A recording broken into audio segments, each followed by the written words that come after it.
What is up, everyone? Welcome back to the SoBackSports Podcast, and we're so back with another episode. Today, we have a special guest on today to just talk about some Chicago Bears football. Do you want to introduce yourself real quick? Yeah, my name is Claus. I run the Claus Up, Bear Down social media accounts and YouTube, all focused on Bears football for the most part and some game day tailgating type content. So I'm just excited about talking about Bears with you guys and, positive vibes only here going forward with the Bears. And it's a very fun time to make content for the Chicago Bears. Oh, yeah, very much so. It makes it so much more worth it when we're seeing the W's in the column, you know what I mean? So, but before we get into all our Bears content, remember to like and subscribe to the channel. Follow the links down below for Claus down below as well. Obviously, my brother who does YouTube as well, feel free to subscribe to his channel as well. Let's talk about some news that we got today because we've been kind of missing these two for quite some time now. Jalen Johnson and Kyler Gordon. Ben Johnson making it seem like they're both going to be back by December. What are some of your initial thoughts? Claus, you want to go first? Sure, I'll go first. Yeah, I think it's awesome that Jalen's going to be back. He's our best player. Regardless of how great Caleb is playing so far and how far his ceiling is, Caleb will be the guy going forward. But right now it's Jalen Johnson. So to have that stud back we've been missing all year and to get him on defense to solidify the outside for us and make sure that he could follow number one the whole time is going to be paying huge dividends for the defense right away. And then Kyler Gordon, CJ Gardner-Johnson has been a huge boost for the team to be in that spot. And I am interested to see what they end up doing with CJ, because between Kyler, CJ, Jalen, and Tyreek, those are your best four, corners, but really two of them play the same position. Mm-hmm. So how does Kyler Gordon and CJ fit into the same defense, right? And can Kyler Gordon stay healthy enough to be a part of the team in the long run? Right. I know he just got a big contract, but he needs to stay healthy. And then can they move him to the outside so that CJ can stay inside at the nickel position? So it's going to be it's a good problem to have them all back, right? This is positive to figure it out, but you want to have all four of those studs on at the same time, and getting Jalen back is only going to be huge for the team.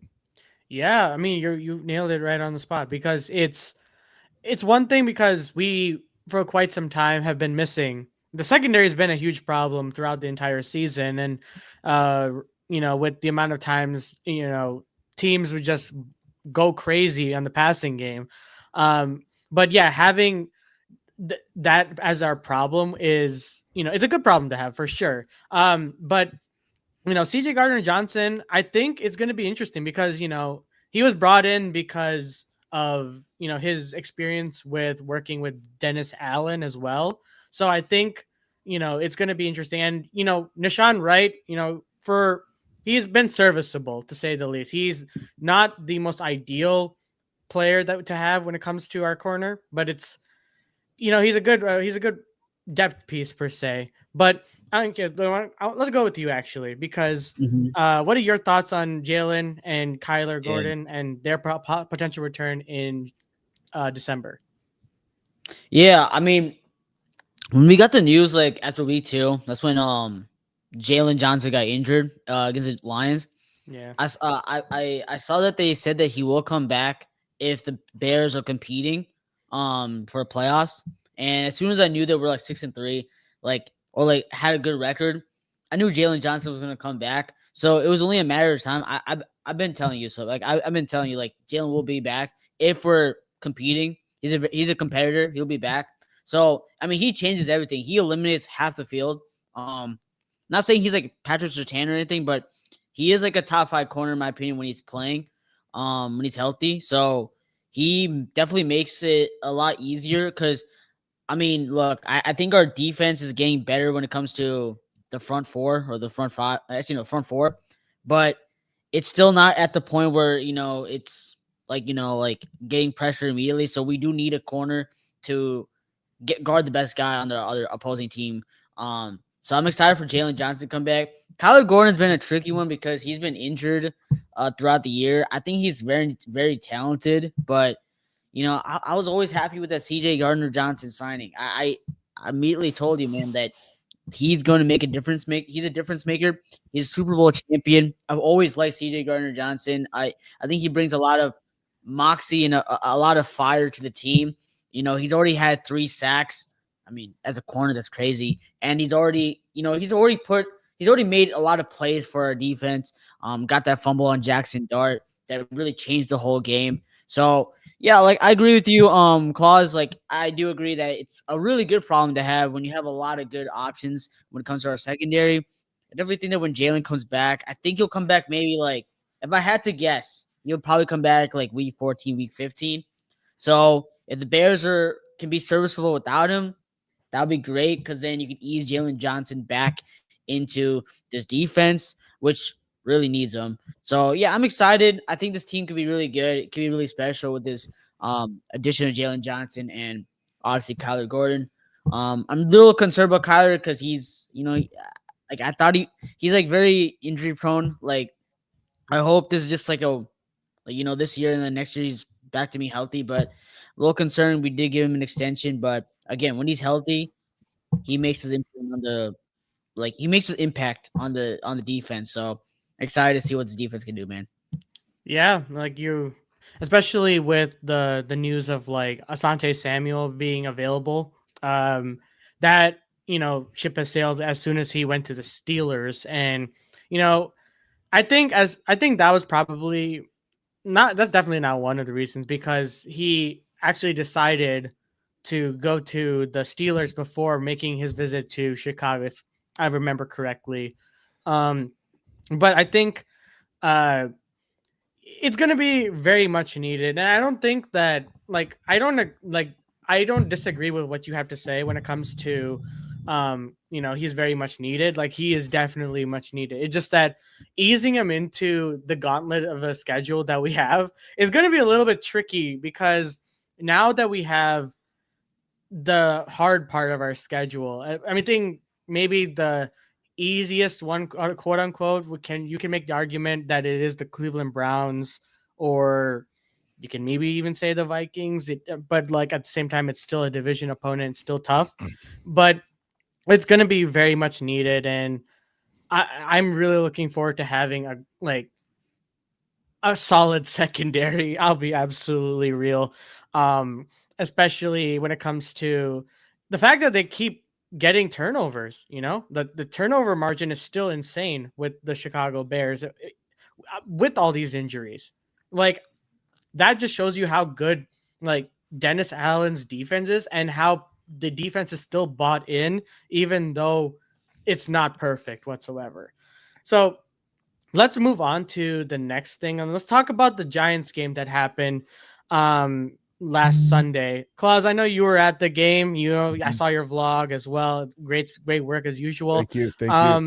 And just talk about your experience, man, because especially seeing that game live with the atmosphere, and the being down 20-10 and seeing the crowd, kind of waver a little. Was the crowd wavering a bit, or was it like, oh, Caleb time, Yeah, well, I will say this: it was really cold. I don't know how it looked on TV or what they were saying. I know it said it was 33 degrees or 35 degrees.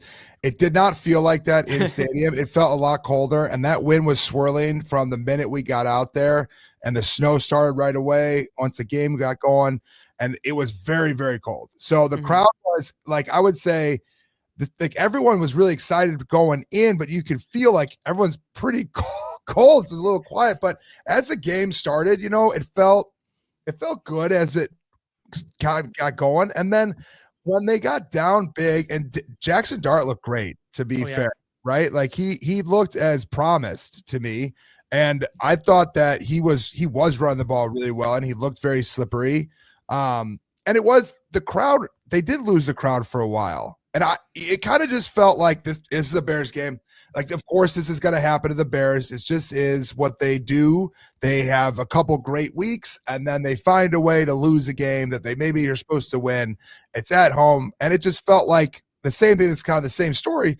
And then Caleb Williams happened. And once they got the turnover deep, and then Caleb was able to get that touchdown to Rome, the stadium, you could feel it and you go, they're going to win. Like Caleb is going to win this game. And that energy shifted really fast. And after that turnover, the stadium was back and it was very loud in there going forward. And it was a really fun atmosphere. And like watching Caleb perform in the third quarter in person is a really amazing experience because now it feels normal, but it still is a very fun thing to see. But we expect him to go ahead and do this now. And as it's happening, the fan base, you could feel it in the stadium going, he's going to pull this off again. Like this is it. We've watched it a couple times this year. It's going to happen again. And now I feel like it really solidifies him as one of the premier quarterbacks in the fourth quarter who's down and needs to win a game. Right? When you need a guy to win a game, it's going to be I love that it's Caleb. I would prefer them to be winning games by 40 points and them not to be have the heroics in the fourth quarter. Caleb, if we could figure that stuff out. But you go back and watch kind of what the quarterback gurus are doing. I watch Tim Jenkins all the time to kind of figure out like, what are you seeing? Right. Cause I'm seeing wide receivers drop the ball everywhere. And that's exactly what everyone else saw. He was having great reads. He was so slippery. And it feels like JT Barrett's not being talked about enough as his quarterback coach, but I think he's really a big unsung hero in all this because he was slippery in college too. So how he is able to, Caleb is learning the proper way, the NFL way of being dynamic back there and being elusive. And the way he was able to implement that spin move, that backside spin that he's started to do regularly now, it's going to be very difficult for teams to get him on the ground when they want to.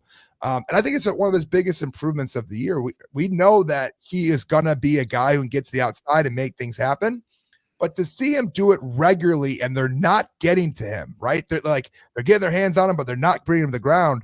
Like this is a repeatable thing that he can do over and over and over again, right? The offensive line can hold up well enough that they can figure this stuff out. So I love what Caleb is doing. I have so much excitement and, positive vibes towards him. And the other thing too is I absolutely love the Iceman nickname, and I'm not going to drop it. I'm going to stick with the Iceman the whole time. But I love this new nickname, and I think it is a sick nickname for Caleb Williams, especially because like as the snow's coming down and already know that he can pull these off in the fourth quarter, and then you have the bear weather going already that we talk about, and that he's the quarterback able to get it done. The Iceman is a perfect moniker for Caleb Williams. Oh yeah, like especially I really wish last year. I mean, obviously last year had to happen in order to fire Eberflus and get Ben Johnson. But we saw a lot of that last year where he was extremely clutch at the end of games, especially you remember the Vikings game, the Packers game. You can make the argument even at the end of that Lions game where 100%. What was the other one? And even the last Packers game where he was clutch as well. Like and Washington. Yeah, game-winning drive. I will never forgive. Oh my gosh, I'll never forgive the defense for that game. Oh my gosh. But at the end of the day, we've seen Caleb Williams constantly put the team on his back when the lights are the brightest. And we are seeing the true feeling of what it feels like to, actually win these games. And the fact that we're able to see the product on the field and it result to wins is amazing as well. And another thing too that you mentioned about the elusiveness, like Caleb's always been elusive. And if you go back to taking a look at his USC highlights, the amount of times this dude would make defenders and edge rushers silly is the reason why he went number 1 overall and was seen as a generational prospect coming out of USC.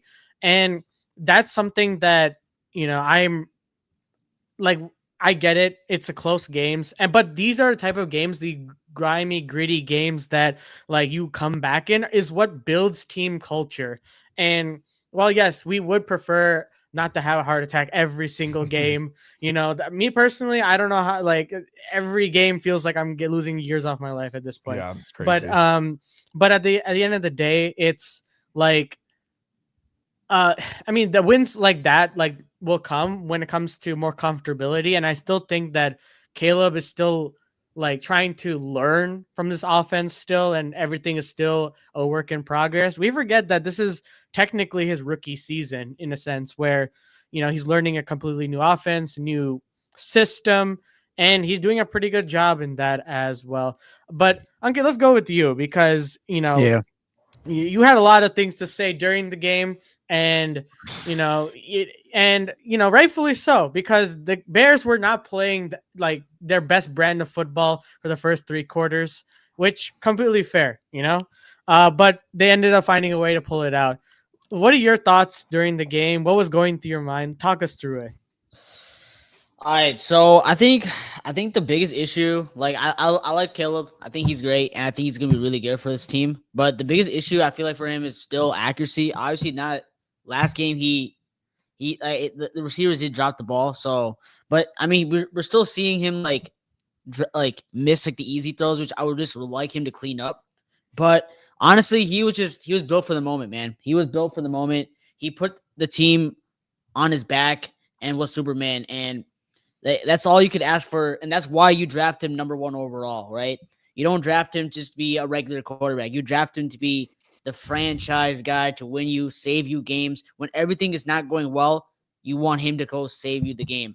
And yes, I do agree. Like last year, like he was pretty clutch for us last year. I mean, the team just sometimes, the team just did not allow him to win. Like there's so many factors that happen, but I think honestly his development is gone well with Ben. I think I think it's gone a lot better. Honestly, after week 2, I thought like it's gonna be very hard. People were saying Beijing time. I don't know why, but people were saying that. So to see him grow week after week has been really good, and it's all we can ask for as Bears fans.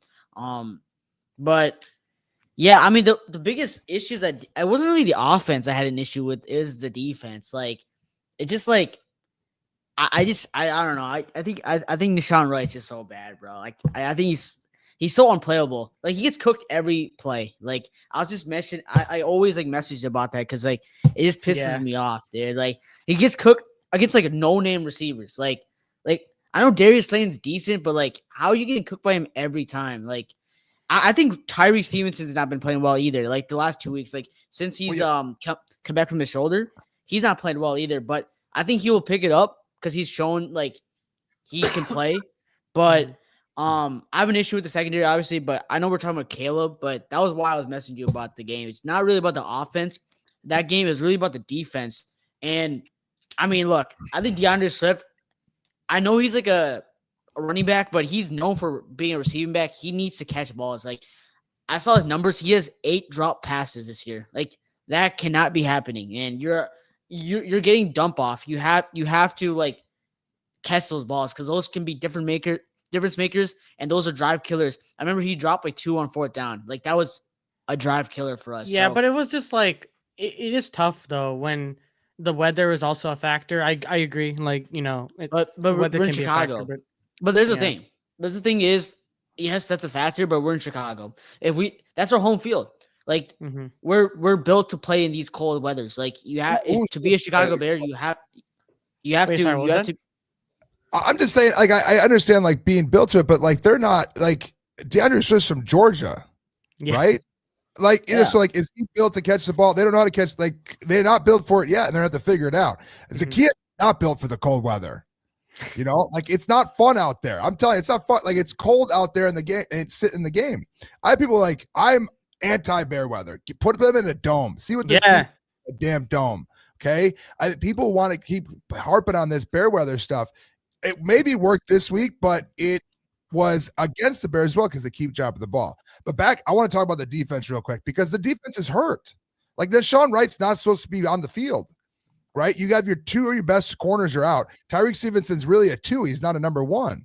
So you're putting at number 1, and then you got a backup who's supposed to be borderline practice squad is out there. And then the 5th round draft pick that is just not nowhere to be seen. He's on his personal leave for the entire season.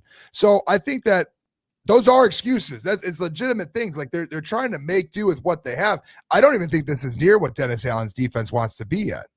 I agree with you. Like I think that it's like, I'm not saying that Deshaun Wright's supposed to be a starter, like all that. I'm just saying that I get it. Injuries are part of the game. Like it is part of the game, but I thought Tyreek Stevenson the last 2 weeks, like I was fine with like the Bengals because like they have an elite offense. Like scoring 40 is like that's their norm. Like yeah, they do it against good defenses too. So I had no problem with like them scoring 41. It's like it is what it is. They're a really good offense. You're going against Jamar Chase. You're gonna get cooked. Like good corners get cooked by Jamar Chase.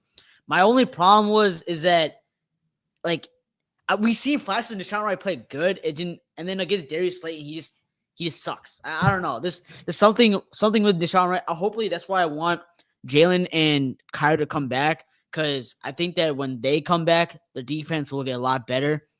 Is Deshaun Wright like good enough to play like as a death piece? Yeah, I think he's good enough to be a death piece. But to ask him to play starter, like I agree with you. Like he shouldn't be a starter on the team.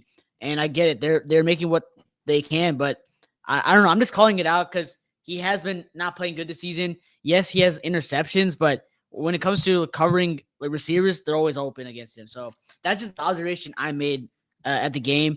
Like you said about DeAndre Swift, I'm not saying like he should catch every ball. Like everyone's human, you're gonna drop some, but like on key fourth downs, like we need them, man. Like we need these, and they're right in his hand. And like I get it, it's cold.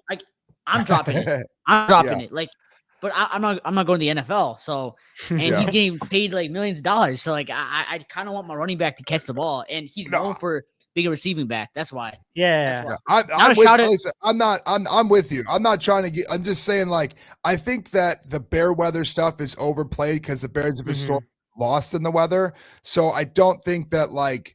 Yeah. You build a team based on the best team you could build and not the team that could play the best in the cold, And I thought an interesting part on the radio today is that the Bears only have one more indoor game left. That's the next one. And the rest of them are outside. And Ben Johnson has only really coached in domes to close out a season. So how does that affect his coaching going forward? Now, what my criticism of him in the beginning is why are they not running the ball to start the game? I was shocked. Everyone around me was shocked. Like, why are they throwing the ball so much in this weather? So I think that being built for the weather or figuring out, I think the game plan could have been a little bit different. I trust Ben Johnson fully. And maybe they thought that everyone just should load the box and then to throw the ball to be able to have more opening and more space.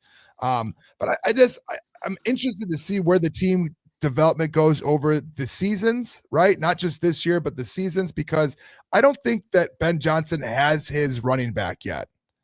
I don't think that either of them are fast. Like he wants Jahmyr Gibbs, is my guess, with a speedster, and then Magunga can be the power back. He could be the Montgomery type piece. I don't think that Swift fits the role of who they need at running back for the offense yet. So how they use him going forward is going to be really interesting. But I'm with you. The drops are out of control. Just plain and simple. I mean, 8 drops for the team that led the NFL this year so far is absolutely insane. And I was talking about Tim Jenkins. He went after Zacchaeus, and he's like, he should be benched, and he should be benched because Luther Burden III might be the number 1 receiver on the damn team. Yeah, because Luther Burden, I don't know if you saw the stat or not, but like every time Caleb targets him, he has a perfect passer rating. Like he is one of the more efficient receivers when he gets the ball, and he has like a very insane explosive rate when it comes to making big plays with his catching abilities, and that's why you drafted him where he kind of fell for some reason. I really hope we get to see Luther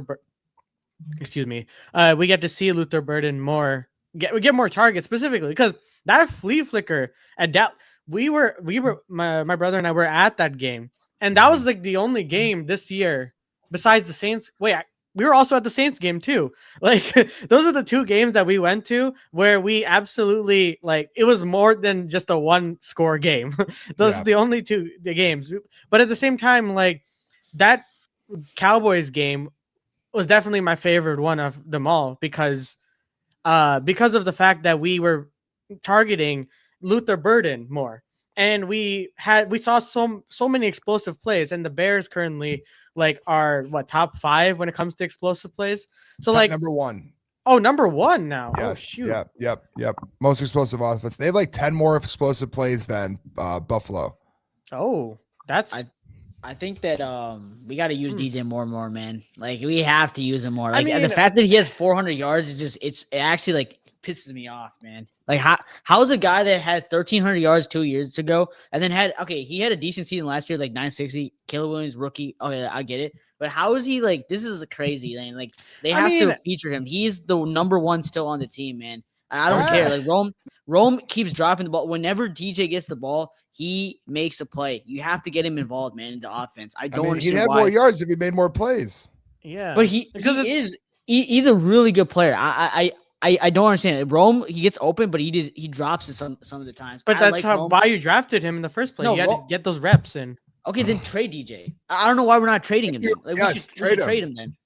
Yeah, Trade probably Trade him will. then. Like, Yeah. But I don't understand why we should trade him because I think he's really good. It's really good to have two really good wide receivers. Luther Burden, But you have still Luther Burden developing. for a reason. Bro, I Mhm. don't think Luther Burden right now is ready to be the number 2 on this team, man. I don't No, think so. Like the thing is, no. I think. Listen, I think we're disrespecting DJ DJ a lot more. DJ Moore was. Before we get into the next part of the segment, like I think DJ Moore, like from the whole holistic point of view of developing and creating a team, I think that DJ Moore is just the wide receiver that kind of passes on the torch to who they've just drafted, which is Rome and now Luther Burden. Luther Burden and Rome are the future for the Chicago Bears. Obviously, DJ is a lot older now. And I disagree, man. He can still make plays, man. He's But, 28. Like he's not. You're acting like he's like 32 or something. Like he's still a wonderful playmaker on this team, man. And the fact that we just don't use him is that sometimes agonizes me. I feel like Caleb doesn't look for him. That's what do you want? What do you want them? How do you want them to use them differently? Like make some plays for DJ. Like he's very good right like after yards after catch. He's one of the best in the league at yards after catch. That's one of his specialties. He still makes a lot of separation and he's very good after contact. Like we've seen it where he breaks a tackle and makes yards. Like that's what he's really good at. But wouldn't he have more yards? If he was doing that more consistently, wouldn't he have more yards as it is with the touches he's getting? He's not. The thing is, we're not looking for him. We're getting more. Like there's more targets. I've seen the stat. Like there's Olamide Zaccheaus has so many more targets for some reason. What's his name? Cole. Also, another guy we need to use is Cole Kmet. Like we have to use him or we need to trade him because I like Colson Loveland. We got to use Cole Kmet too, man. Hold on a second. He's being used. Yes, he is. He's a blocking tight end. That's what he is. He drops the ball too. Kmet? He has Kmet. Luther Kmet had 700 yards before. Loveland. When? It's Loveland. The team is going younger, dude. These are not Ben Johnson guys. DJ Moore and Cole Kmet. Chicago kid, love him, man. On that part, like I would support him forever, being a Chicago kid. But these aren't Ben Johnson guys. Loveland's a Ben Johnson guy. Luther Burden III is a Ben Johnson guy. Luther Burden III is going to mess around and become the number one wide receiver on this team, and he's going to pass ball because the difference is that he gets the ball in space and then he makes dudes miss, and it's obvious every single time, and he doesn't drop the ball, and neither does Loveland. Those two guys, it's like their catch radius is forever, and whenever the ball is in them, they just make the most opportunities. But they're Ben Johnson guys. Everyone else is learning along with them, but those guys are drafted to be Ben Johnson's guys. So like older cats that have been on this team, they ain't gonna make it. This team's gonna pass them by. Now, what I will say is that Cole is playing his role perfectly because on the Caleb touchdown run, he was right there making a key block down the field, but like they haven't been using the tight ends. And that was why I was surprised at first why they picked a tight end, because Caleb in general doesn't look for tight ends, and Caleb and DJ don't have that great of a relationship. But if that's the truth, then they need to find someone who he does have a good relationship with. And that is Rome, and that is Luther, and it's starting to become Loveland. But those three guys and Caleb on the offense and Darnell Wright, those couple of cats, that's the core of the offense going forward. No, I agree with you. Homegrown talent, like obviously, is very important for the franchise. I completely agree with you, but I can't be convinced that like right now that that Rome Odunze and Luther Burden are better than DJ. Like, I don't think so. I don't think they're better than DJ right now. DJ is he's a proven commodity in this league. He makes plays whenever he gets the ball. He makes plays. in the league. I still think we need to target him too. more. That's what. And the fact He that this weekend too, didn't he? yeah, he Right in his hands. No. First, okay, that touchdown, like it's kind of hard. Like that one's a hard one. Like the ball was like, even if he caught it, he would have been out of bounds. Like that's the thing. I know what the play you're talking about, where like Caleb on fourth down, like evades a tackle and then throws it all the way to the end zone. That's a hard catch, man. Like even if he caught it, he would have been out of bounds. But he didn't catch it. He didn't catch it. He didn't catch it, but it wasn't placed perfectly, in my opinion, bro. I hit him in his hands. So on one side, you're telling me that DeAndre Swift should be catching balls that hit in the fourth down, and then when it hits DJ Moore's hands, who you think is the true number one wide receiver on this team, and he drops it, it's Caleb's fault.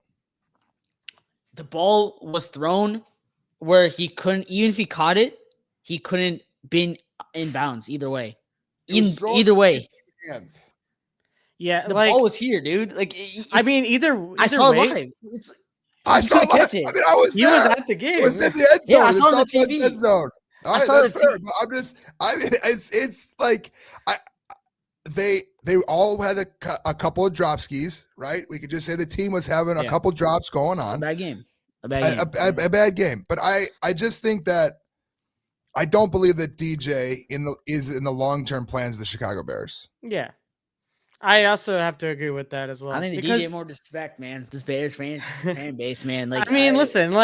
We loved him when he was here, man. We loved him when he was here. He had 1,300 yards in a year. He had a great connection because he was the sole receiver. And then he was a different quarterback, obviously. But and then last year he was still the number one. Last year he but for us. And then you're like, when there's so much more talent. Number one in Shane Waldron's offense, not Ben Johnson's offense. Yeah. And going into this year, we all believe that DJ Moore was wide receiver one. No one thought that Rome was wide receiver one. That's not true.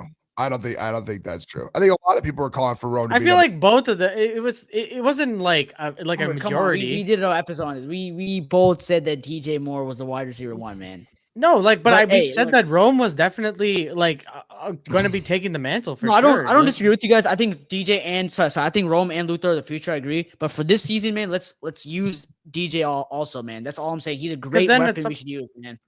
That's all I'm saying. We should use him. I agree with you guys. I think you guys are making good points, but I think that DJ should be utilized more. That's all I'm saying. I think this team has so much weapons, man. All these players should get touches, man. I know it's impossible to feed everybody every game. I completely understand with you. But DJ Moore, he's a special talent, man. And I feel like we should use him, man. There's a reason why we traded for that guy, bro. He's a difference maker, man. We'll see. I mean, listen, at the end of the day, Ben Johnson's going to call for plays. And especially if whoever Caleb is comfortable throwing to that's how it's just going to go. It's you can't just force feed how the Bengals are doing with Jamar Chase, because Jamar Chase and T. Higgins are the only two. Versus Andre Yosivas? They're gonna force feeding Loveland. Yeah, that's also true. Loveland, they're gonna force feed Luther. It's gonna happen. Luther is a lot closer to Jamar Chase than anyone else on the team is. What? Hold on. Yeah, he has it. You talk about getting targets and touches. Who's not getting targets? It's not crazy. Luther. How is it not crazy? He doesn't drop the ball. The ball goes near him and he catches the ball. Okay, I like that stat you said, but the only problem with your stat is it's skewed because he's only had a very small sample. Obviously, my only point is that they're both 6 feet tall, right? And they're both going to end up being I don't know between Rome Odunze, let's say that Rome Odunze and Luther Burton III are Higgins and one's Chase. I don't know which one's which. And I would be more pressed to be convinced that it's going to end up being Luther Burton III that's closer to Chase and that Rome is going to be closer to Higgins.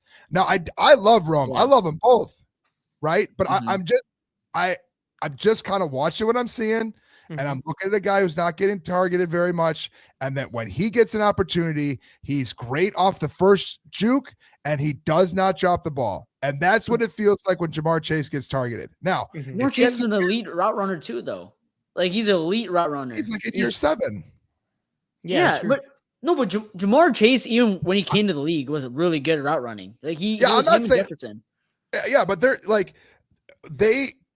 he was projected to be the number 1 wide receiver drafted before his junior year. That was the going into that season. He was supposed to be the guy, and he kind of whatever had an off year. They had some attitude issues. Whatever the reason is, he fell, but he fell. And the Bears took care of it. Now, I'm not. Listen, make this clear. I'm not calling him Jamar Chase. My only point is, I think that he's the guy who could be closest to that guy at some point. I think that Rome just has a different skill set. Is that a fair thing to say? Yeah. Right? That makes sense. And I think that I was interested to see because I start feeling that comp a little bit, right? Obviously, I would take Jamar Chase over Luther Bird III. Yeah. Not crazy, okay? But they're both 6 feet tall, right? So it's not as crazy as people think, And so I think it's just going to be interesting to see how it goes. And I think the DJ Moore discussion, the Cole Kmet's discussion, is one that isn't remotely close to being over. But I just feel like the younger guys are the ones who are going to be able to get the ball more. Yeah, I mean, I think at the end of the day, if you're spending high level capital to get your tight end for the future, I love Cole Kmet, dude. At the end of the day, Cole Kmet, like you said, hometown kid, comes to the Chicago Bears, hometown team. I completely understand that he has a great skill set as well, but I think Cole understands his role right now on the team, and that is to be a future mentor, essentially a mentor right now. Because right now, he's in year 5 at this point, or year 6 or something like that, on the Bears. No, 5. Yeah, 5. And he, understands that, listen, there's a lot of weapons on this team, and now it's a year where, he needs to prove himself and kind of make an impact towards winning. Because at this stage of his career, Cole has seen a lot of losing, and a lot of that takes a toll on it. And I think at this point, especially after he got paid and with, the amount of tight ends that they've had, they have also Durham Smythe, who's also a blocking tight end. So, that only helps your quarterback. At the end of the day, the goal of this team is to find ways to help Caleb Williams grow and for this offense to be elite for long term. And how can this offense be elite for long term? If you grow the talent from within that you drafted, the homegrown talent. And how can you do that?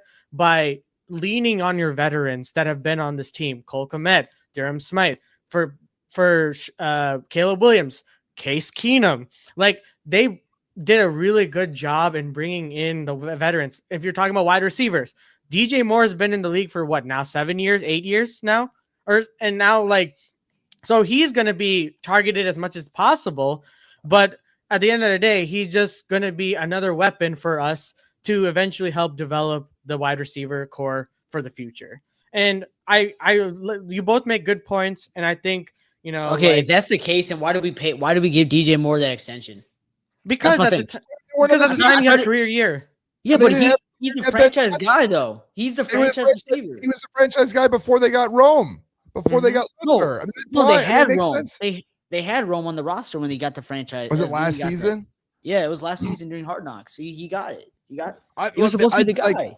Yeah, but that offense was run by Shane Waldron. This is Ben Johnson's show. Ben Johnson is the GM. Ben Johnson is the head coach, and Ben Johnson is the most important man in Chicago.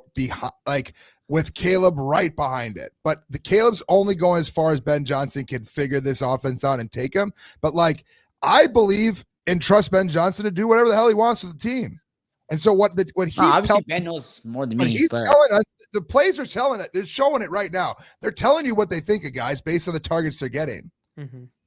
It's what they think. They think that DJ Moore isn't who Rome is. And I think they're making the rookies figure this stuff out and earn their trust.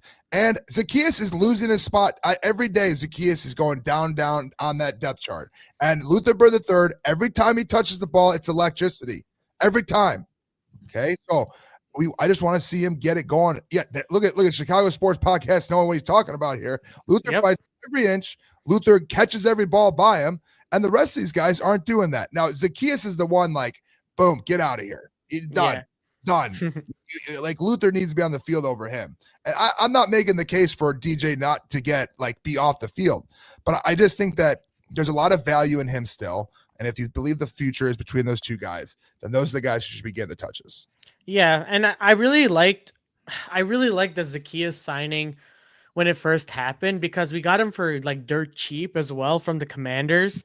And like, listen, I thought he would be like a good safety blanket for like Caleb. But that's really not turning out to be the case because no one really expected the wide receiver core to immediately start to bloom and blossom. But moving on to, specifically about Caleb before we get into the pick'ems to wrap up the show. What are your guys' thoughts on Caleb's season so far? Because we're now, what's the record now? 10 full weeks into the NFL season. On a grade scale from A to F, how would you grade his season so far? Klaus, do you want to go first? Yeah, on a scale of A to F, I would give him a B plus. Right? I'd give him a B plus. I think that there are things that he is vastly improving. His sack rate is way down compared to last season from 10 to 4%. That is a huge accelerant. I think that his skill set is finding ways to shine through as we get rolling. And I think that he is a proven winner at this point for me. That's what I believe, and I trust him when it matters the most is the fourth quarter, which I think, to be honest, is the most important part of any elite level talented sports athlete. Okay. If you're a closer, you are going to be a legend if you can find ways to make that happen in the long run. But you think about Michael Jordan, closer, Brady, closer, right? And it's not to compare them, but it's like that's way more important than their 1 through 3rd quarters. But I would like to see Caleb do the little stuff, continue to get better at it, right? The cadence has been an issue. Everyone likes to blame Darnell Wright, but he's going off of what Caleb's counting, right? It's going off of his cadence. So he needs to do a better job of that. I would like to see him have better touch on the ball when necessary. Sometimes these fastballs where he shows off his talented arm is cool, but sometimes it's just too fast for the guys to actually catch it, which is a weird thing to say. But he's got to have a little bit more touch. So I'd like to see that happening. And in the last game, what we saw is those checkdowns and those intermediate throws, those like bread and butter plays that wasn't him being exciting. He's starting to see the field a lot better, and that's going to continue to improve as he grows with the offense and the offense grows with him. So I think a B plus is fair because he's shown a lot of greatness, but he has things to still improve upon, and he's not perfect, and he's not a top 10 quarterback yet, but I think he's flirting with that line. He is right there because I'm finding hard-pressed to find guys who I would take over him to start a franchise with right now. So B plus from the teacher. Sounds good. How about you, Ankit? Yeah, I like that. That was great analysis, man. I think I'm going with an A minus. I think it's not been perfect, but we're seeing growth, and it's only going to get better from here. And I agree with you, man. Fourth quarter, when it matters the most, that's where your superstars come alive. And he's been that for us, and he's done that. Even last year, he did that. Obviously, didn't go to wins, but this year, he's been really clutch when it matters the most. His fourth quarter numbers have been amazing this year. Yeah, I do agree. Like his completion percentage, I would like that to go up more. Obviously, there's receivers dropping the ball, so that might help not help his case, but he does miss the easy ones, like you said. So if he can just clean that up, the games will be a lot more easier and a lot more smoother in the first 3 quarters. So yeah, accuracy is definitely an issue for him, but I think it can definitely be improved, because the crazy thing is he makes these spectacular, like crazy plays, evading sacks. There could have been like 5 or 6 sacks last game, and he evaded all of them but one, which is great. Having one sack in the game. I thought they didn't get a single sack on him. No, they got one. It was like no, it didn't, because it didn't count. Really? That's the funny part. Because the funny thing is, because Abdul Carter is still looking for his first like full sack in the NFL season, or like for his career. He gets it on Caleb, but it was called back due to a penalty on the defense. So that is.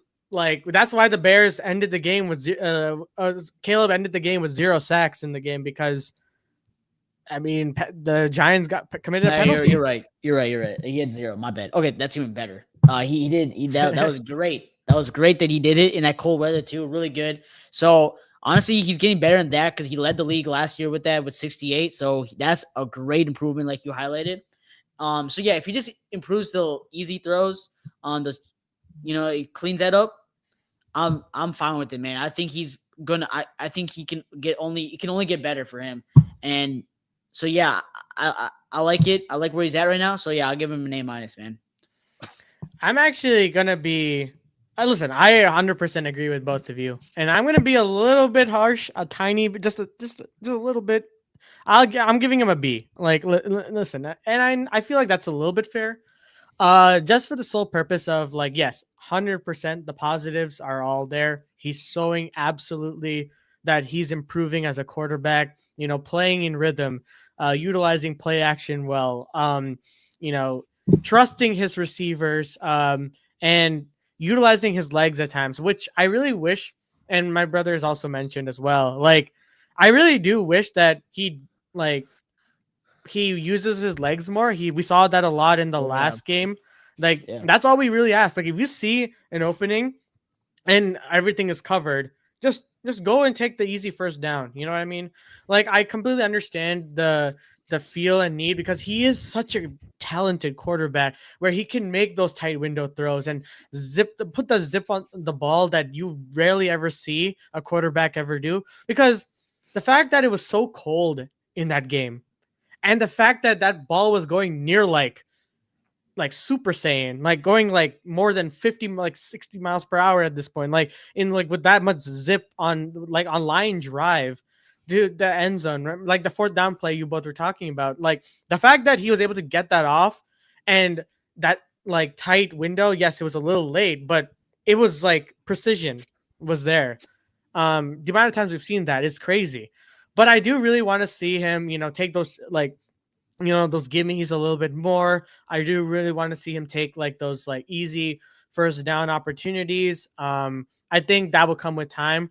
And I do want to see like him put a complete game like he's been doing against like teams that are in the playoffs. And I get it, you got to play the teams that are in front of you. And, he's been doing good against the teams like that have relatively shaky defenses.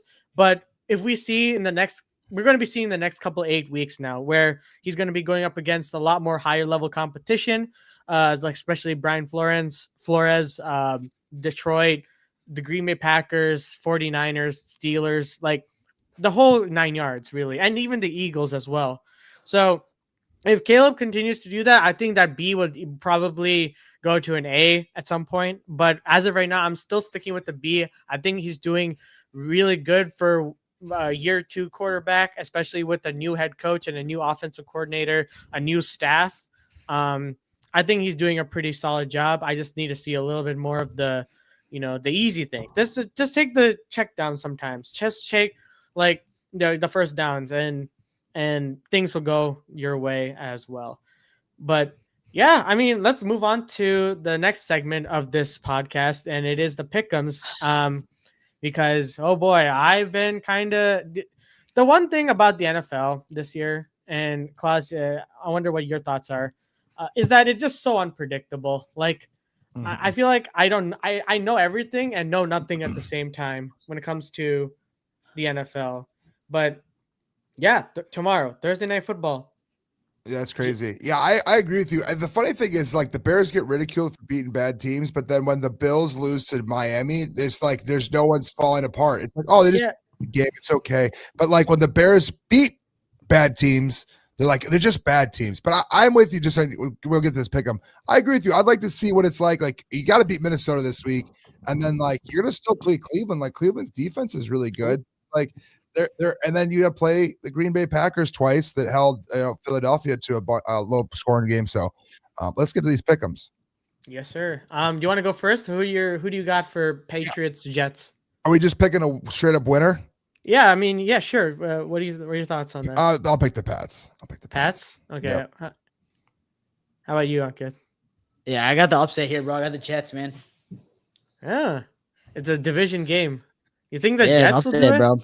Yeah, dude. I think the Patriots, like, they're good, bro. But like, I think this is gonna be an upset here. I don't think they're ready to like just be a wash on every like bad team, man. So I think I think Aaron Glenn will have something up his sleeve. I don't know. I don't know. It's just me. I don't know. It's just a gut feeling, huh?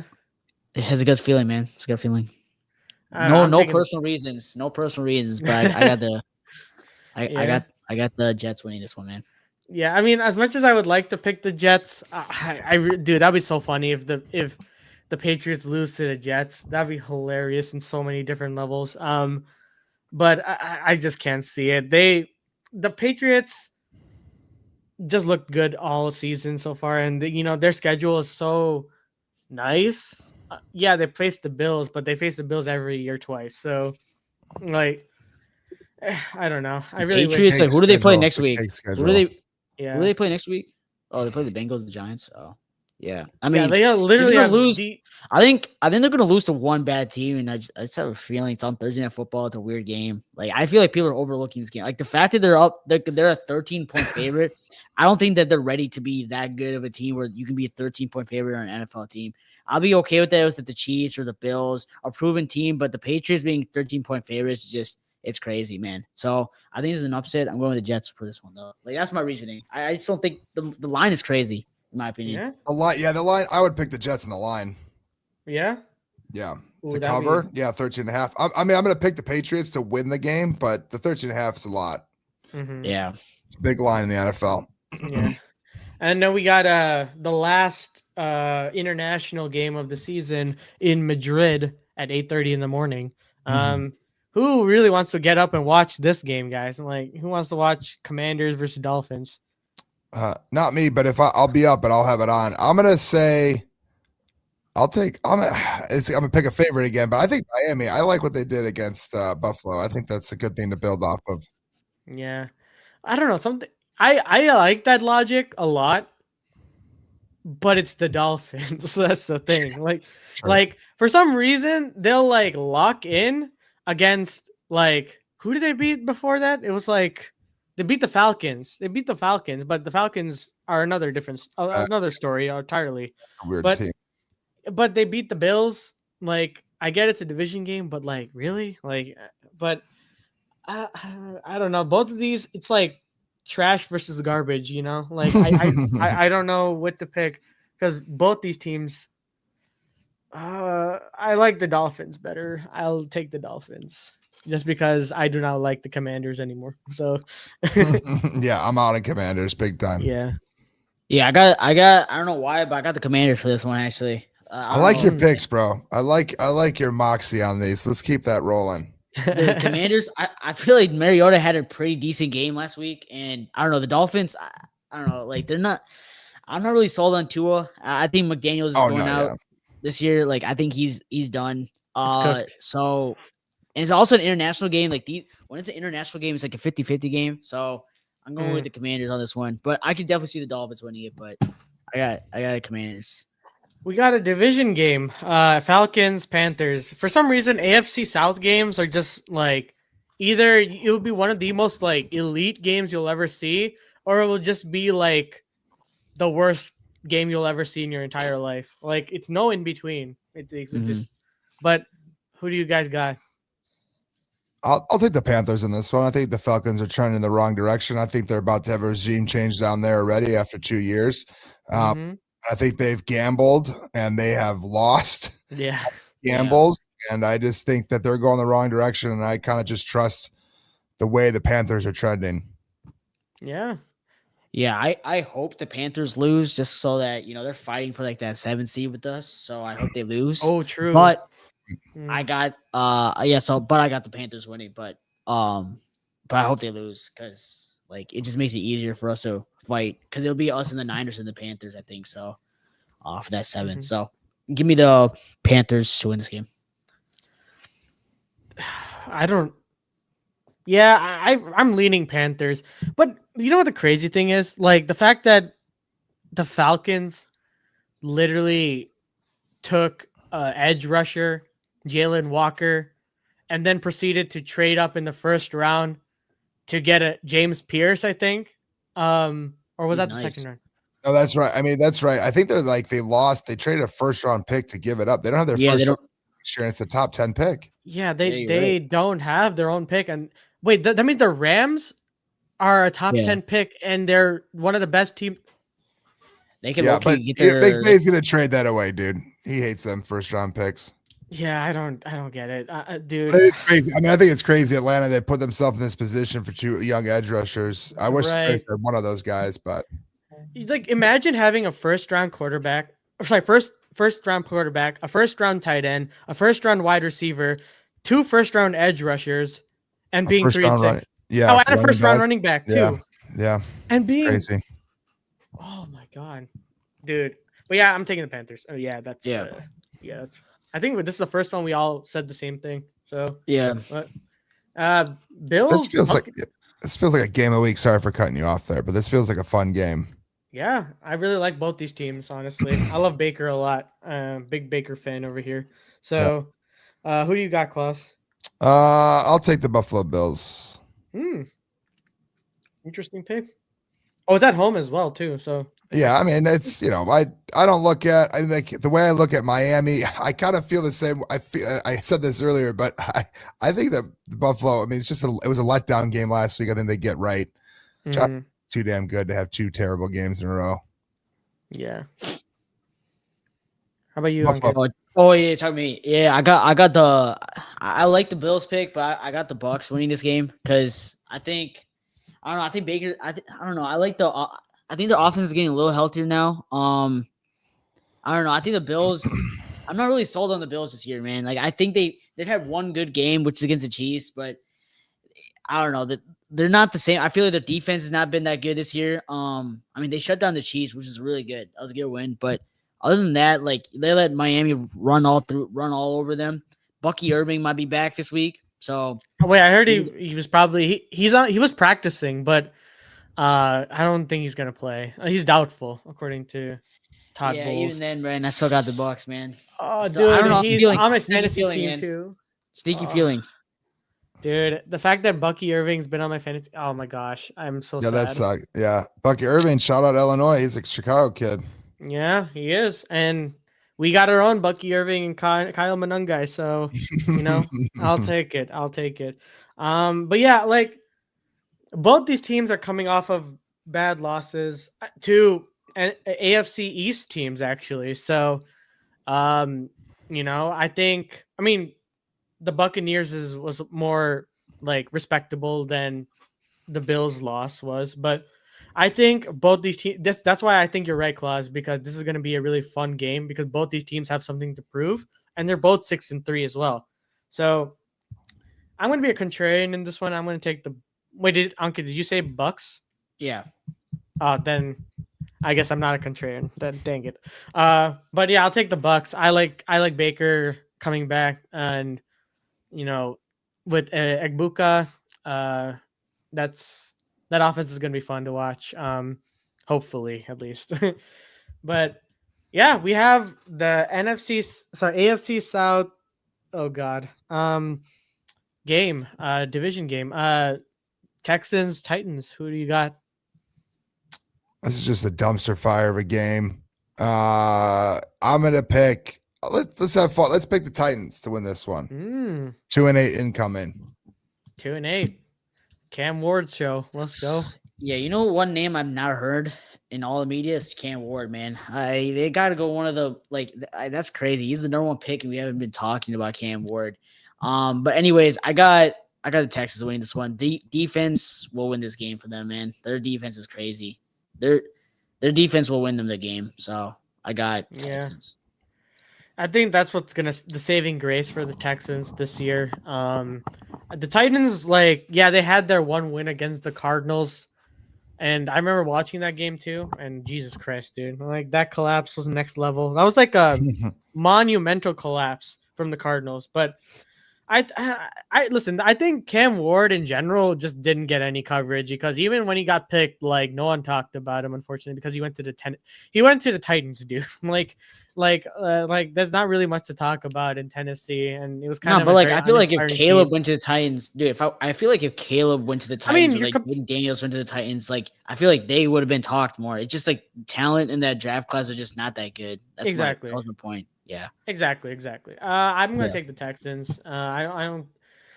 I could be very wrong. For some reason, the Texans could blow it. I don't know, but I think that it's hard to beat that defense with Cam Ward is on pace to. I'm not sure if he's on pace to beat Caleb's sack record, but he's getting close. That's for sure. Comfortably close. And they're coming off of bye week too, so we'll see what new stuff that they come up with or tricks up their sleeve. The game of the week. Bears, Vikings. But yeah, Bears. I think that this line's disrespectful. I think that 55% of the people are disrespectful. You have Caleb Williams, man, and like JJ McCarthy. I hate that he's from Chicagoland area. You know what I mean? It doesn't feel right. He doesn't feel like a Chicago kid to me. He feels like he's fake. He's phony. You know, I'm so out on him. It's crazy. And I'm so in on Caleb Williams. So I'm gonna go ahead with the Bears. Bears. JJ McCarthy is yet to win a home game. I know it's a small sample size, but this is at home. I think in Minnesota, I got the Bears winning this one, getting a revenge after week 1. So yeah, I got the Bears winning this one. Yeah. I think defense will buckle up. Yeah, I do. I really do pick I'll pick the Bears. Yeah, there's nothing else to say. I just really think that, you know, as long as we, you know, play, I don't know how else to say it. As long as we like lock down JJ McCarthy, or 9 as they like to call him, or he likes to call himself, I think we have a good shot to win. But I feel like the only like way I see us, like we need to actually lock in this time. Like the first game that we played against them, we should have genuinely won. I genuinely believe that. But I feel like the key to victory in this game, and I said this in my preview as well, like we have to make JJ McCarthy uncomfortable all 4 quarters of the game. Like hands down. We cannot let him escape the pocket, run out, and you know, do stuff with his legs, because was what happened and what kind of led to our demise in the first week. But at the same time, I feel like, you know, we are a way more improved team than what we were a week ago, in week 1. So I'll take the Bears. Yeah, and this is going to be a big test for Caleb, and to prove the media members wrong that, hey, I can beat like my division. I can take my division. You know, it's like push that narrative away that he can only beat bad teams and stuff like that. And speaking of bad teams, I mean, like we got Jameis Winston, the guy who eats W's, facing off against the guy who got paid $55 million to throw 0 touchdowns and 0 interceptions on primetime. Yeah, Klaus, who you got? And the New York Giants had a dead cat bounce here to go ahead and beat Green Bay, because I just don't think Green Bay's all that good. I think they're overhyped, they're overpaid, and under-talented. I think that the defense is pretty good. But yeah, I thought the Giants were feisty. You know what I mean? I thought the Giants were feisty. The other Giants were feisty going into the game. I thought they played 3 great quarters. I do think that defensive line is going to be able to get home on Jordan Love the way that they couldn't get home on Caleb Williams. And I think they're going to cause problems. But I think Brian Burns, man, I'm pleasantly surprised what Darnell Wright was able to do with him. But Giants, man, I am picking the Packers for nothing. Yes, sir. Yeah, I got the dude. I was so happy that Russ is not starting, because that was an auto L for the Giants. But Jameis gives him a chance, man. One thing he'll do is he will sling that rock. He might throw some interceptions, but he will sling that rock. Oh, he says Darius Slayton is down there somewhere. You know, just yeet it. I got the Giants, man. I can't pick the Packers like you said, bro. Nice. I can't do it, bro. Can't do it. Yeah, and listen, I am following suit because I think there's a lot of reasons. A, you have the backup quarterback in playing his first game buff. You also have the new interim head coach buff on your side. You're at home. You know, you're playing with nothing to lose at this point. And, you know, the Packers are coming off of a loss. And on top of that, they lost their is it their right guard or they're one of their offensive tackles? Elton Jenkins. Elton Jenkins, yeah. He is out for the season, I think, with a broken leg or something like that. Obviously prayers up, but like at the same time, like it's gonna be tough for if you're one of your best offensive linemen is not on the squad and you have a good pass rush or like a very underrated pass rush for the New York Giants. So give me the Giants. Okay, I just want to clear this up. Like the Packers should win this game. They should. Yeah. So, no, they should not. They should lose this game because they're trash. No. Like no Bears hate. Like actually, like they should win this game because they're the better team. But I hope they lose. And like I think the Giants are sneaky, but I mean they should lose. They should win this game, but I don't know. Hey, listen. Ankit, you got to remember back in 2022, there was a certain man from Illinois, from University of Illinois, that came as a backup quarterback for Danny Dimes when he was hurt. And guess what? He single-handedly beat Jordan Love's Packers. And guess who it was? Tommy DeVito. I wonder like what's gonna happen if like we beat the Giants and then they lose to the Giants the week after. Dude, the slander! So my good. The slander on the timeline. Oh my god! We'll see though. We'll see. We gotta do it. We gotta first beat the Vikings, bro. Please. You gotta beat the Vikings. You gotta worry about what you gotta worry about. You beat the teams in front of you, but I ain't picking the Packers for nothing, dude. Yeah. Yes, sir.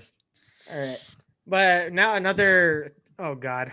Give me. I'll go first on this one. I think this was a tough one, but I got Cincy. Joe Burrow's coming back. Like no, not this game, but he's coming back. Yeah, he's coming back soon. So like the Bengals, I think the mindset of the Bengals is let's survive until Burrow comes back, and we'll have a fighting chance when Joe Burrow comes back. So but I'm not saying the. Wait, what's up? No, like why would listen? I don't get this. Why would Joe Burrow want to come back in the first place? I get he's a competitor. I get it. 100% agree. But Joe Flacco, who is cooking with this offense, can't even do anything to win games because this defense I'll tell you something. I'll tell you something right now, right? Yes, but it's nothing about football. It's just the mindset of the players, man. If you get your star quarterback is out too, he doesn't even want to play for the sorry franchise. No. But I'm saying this right now, man. If when Joe Burrow comes back in the building, and he plays, I'm not saying the defense is gonna be elite, but the mindset of the players, this is what I'm assuming. The mindset of the players will be a lot different, and they'll be like, okay, we need to win the games now. We have a star player back. We have our franchise guy back. That's why I'm saying they can win this game because first of all, they already beat them, and second of all, the Steelers I don't think are a crazy team, and they can put up points. The defense has got to get can you force Pittsburgh to punt 3 or 4 times, 3 times? If you can force them to punt 3 or 4 times, you'll win this game. That's literally, honestly, the goal for the Bengals. Force a team to punt 3 or 4 times. It's really hard to ask, but you got to do that because the offense can score, man. That's what the offense can do. They can score. Dude, I don't know. They can score. Man. I'm telling you, the mindset with your quarterback being Joe Flacco and compared to Joe Burrow is different. I'm not as a player, but I'm just saying as a player, for them, it probably is a different, Jamar Chase and all the, Trey Henderson's going to be back too. So, I don't know. This could be a sneaky one, so I got the Bengals. Dude, you got to have Joe Flacco, Joe Burrow, Joe Biden, any one of the Joes back there. Your defense is not giving you anything to write home about, dude. I don't know. That's just all me. I gotta say. That's just me. All I gotta say, man, is they were last year in a dogfight when Joe Burrow came back, and they were just a Chiefs loss away from being in the playoffs. So I'm telling you, man, that this team knows how to fight this way to get back in. So I'm not losing faith in the Bengals. I think the Bengals can be sneaky, man. I think they can overtake the Steelers in this division if they can get wins here. Because if they win this game, they're gonna have the tiebreaker of the Steelers because they'll be 2-0. I can see them getting 9 wins, man. If Joe Burrow is back healthy, and I think he is gonna be back for the Bills game. So you have to survive, man. That's the goal for them is surviving. Survive. I guess. All right, Klaus, who do you got? Give me the Yinzers, the Steelers. Here's the Steelers. Also, I can't pick for Aaron Rodgers, man. Screw that guy. The only time I had to, unfortunately. And that's just tough. He's not a Packer anymore. But yeah, I'm not. The Bengals are a tough team to pick, Ben. And just in general, I don't know why Joe Burrow would come back. I don't even know why Trey Hendrickson would come back. I think Trey Hendrickson's on his way out anyways too. So Why not just sit this one out and hang out? Yeah. Hey, listen, get that $30 million check and go to a contender or something like that. Yep. Maybe even the Chicago Bears for a little bit cheaper. You never know. You never know. Just put it out there. If you want a winning culture, Trey, Yeah. come to the Bears. right. But yeah, like I personally think Steelers, we're gonna get their revenge. I think the Bears completely broke the Bengals, especially after that last second Look at the heroic. Jets. Oh yeah, and after the Jets, dude. Like, dude, I can't imagine. Like, yeah, dude, nah. Especially after a bye week. Like, yeah, I don't think they're ready, dude. Like, I think Steelers are gonna run through them, especially after a loss like they took in prime time. Yeah, they're gonna run through them. But yeah, Jacksonville Chargers. Who do you got, Klaus? I'm surprised at where Jacksonville is at this point in the season because it felt like they had everything going in the right direction, and the Chargers are dealing with a lot of injuries though now. But I'm going to take the Chargers. I think they have the better quarterback, better coach, and better skill position. So I'm going to go ahead and take the Chargers.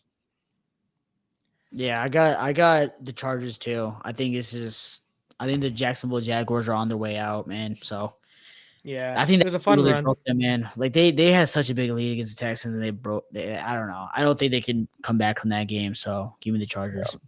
I think Liam Cohen's a fraud. I liked Liam Cohen. I thought he was going to be good. I just don't understand. Maybe he's the quarterback. I don't know. Like, I can't really blame Liam Cohen necessarily. I think, like, Trevor's just making poor decisions out there. And also they're out with Travis Hunter is also out too for this season. So, yeah, it's not looking too great. Seahawks, Rams. Dude, that's a good game, huh? Yeah, both division games back to back weeks. Wow. I will take. Wow, this is a tough one here. Stafford's playing great. Darnold's playing great. One good defense, one good offense.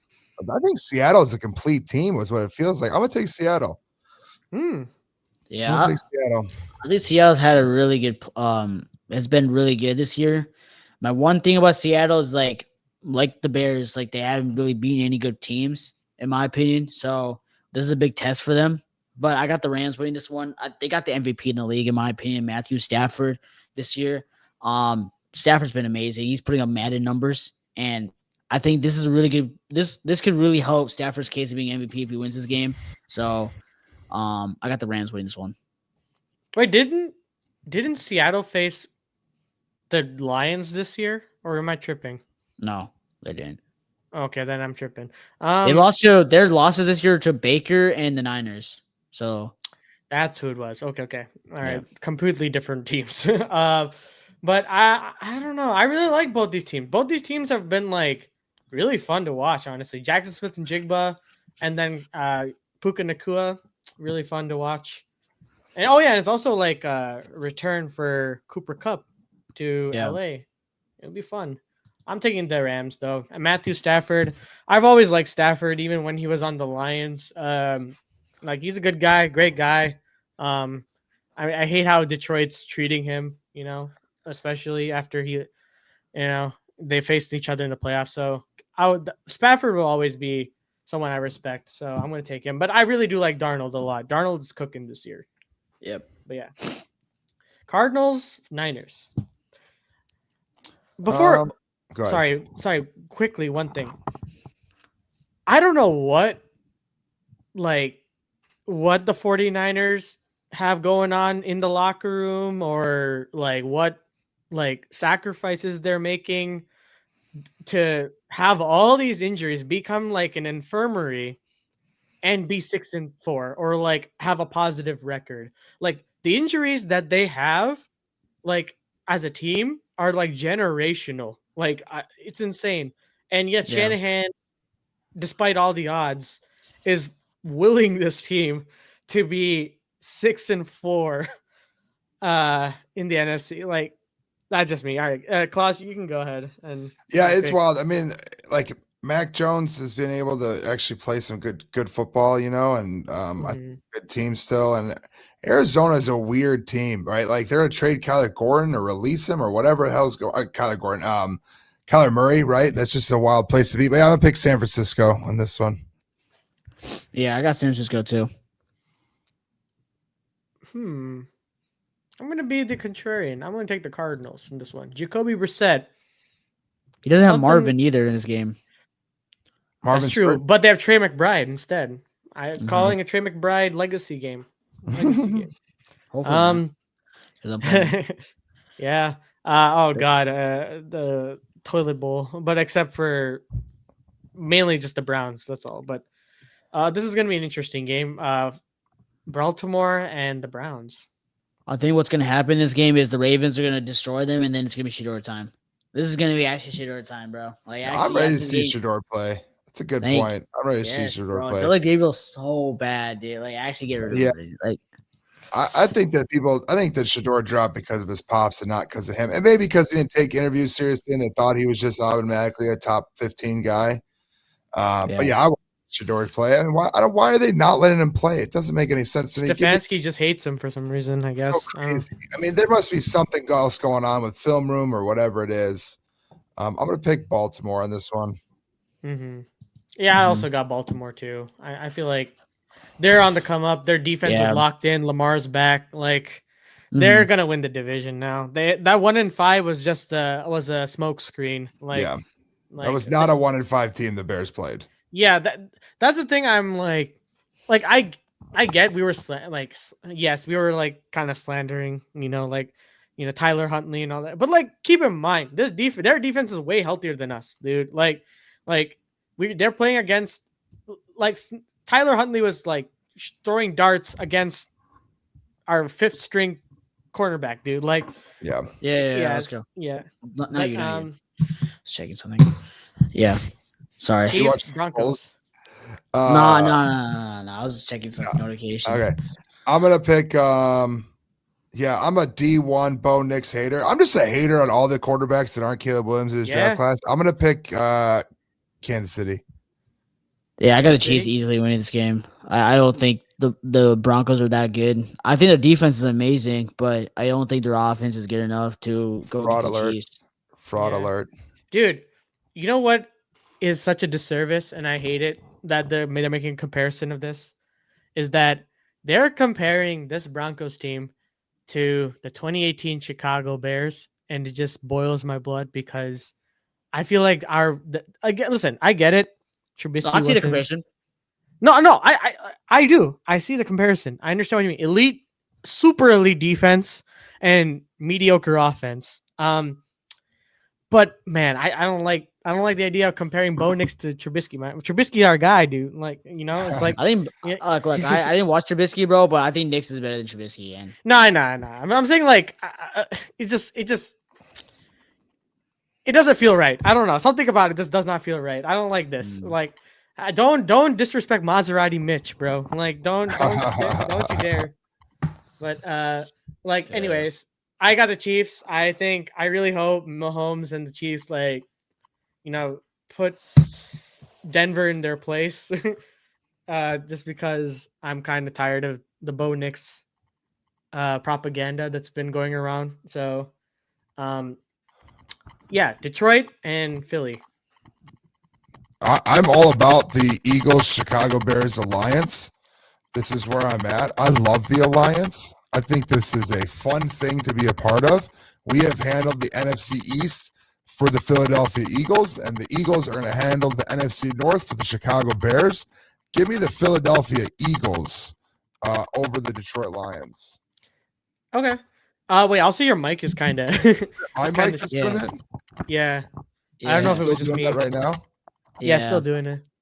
I got the Eagles winning this, man. I think after this week, the Bears will be number 1 in the North. So I got the Eagles. Oh, dude. Oh my God. Okay. Yeah, the Eagles Alliance. Listen, the Eagles FC, Bears FC, rise up. Until we face each other on Black Friday, the Lions will stay strong. So I will be picking the Eagles as well. It's only fair and it's only right because they came through for us on Monday. So I'll take it. It's so much fun, the Alliance. I'm such a fan of it. And I think it's hilarious that it pissed Packers fans off. Yeah, they got so they were so mad yesterday. Yeah. And I just like, it's something fun. They're like, well, you guys should play them anyways. Yeah, but you don't like, we handled the NFC East. The Packers couldn't do it. They couldn't take care of Dallas for them. We handled Dallas for them. And then we shut down. We got, we gave Washington the business. And then now let's root for them. Go ahead and beat the NFC North and we'll beat them. Yeah, and it's so funny too that Commanders fans also were like in their feels about this too. It was like Packers and Commanders fans. I feel like that's the common trend. Yeah, they're a bunch of babies. Yeah. All right, the last matchup. Why Goodell? I need to have a word with you. Why are you putting the Raiders on prime time? Like in the big 2025. Why are we having? I don't know. I don't want to cut you off. But I think this is like a trap game, man. I got the Raiders. For who? Both these teams suck, dude. Like no, I got the Raiders. I got the Raiders winning this. Oh, okay. I was like, okay. I don't know. I feel like both these teams can lose. I don't know. Like, all right, I gotta leave in like 5 minutes. I have like yeah, we're gonna wrap up soon. Yeah, we're wrapping up, but yeah, you're I'm gonna take the Cowboys. Yeah, I'll take the Cowboys as well. But yeah, we've gone through all the pick'ems. Yeah, that concludes this segment of the podcast.